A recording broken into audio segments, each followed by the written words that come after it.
ধরেন আপনার একটা স্ত্রী আছে, তো ওই স্ত্রী অন্য কারোর সাথে যদি পরকীয়া করে, ওই স্ত্রী অন্য কারোর সাথে যদি মেলামেশা করে, তো আপনার কিরকম হবে বলেন? আপনার কি ভালো লাগবে? আপনার স্ত্রী যদি অন্য কারোর সাথে মেলামেশা করে, তো আপনার ভালো লাগবে? ভালো লাগবে না। তাহলে সেরকমটাই হচ্ছে আল্লাহ তাআলা এক। আল্লাহ তাআলা এক। মহান আল্লাহ তাআলা বলেন, কুল হুয়াল্লাহু আহাদ।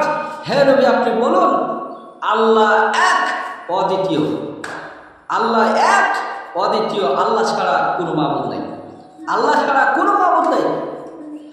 আল্লাহুস সামাদ। আল্লাহর মুখাপেক্ষী পৃথিবীর কেউ হতে পারে না। আল্লাহর মুখাপেক্ষী কেউ নয়। লাম ইয়ালিদ।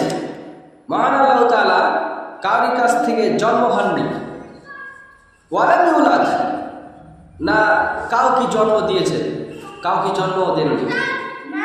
ওয়ালাম ইয়াকুল লাহু কুফুয়ান আহাদ। এবং মহান আল্লাহ তাআলার সমপরিমাণ কেউ হতে পারে না।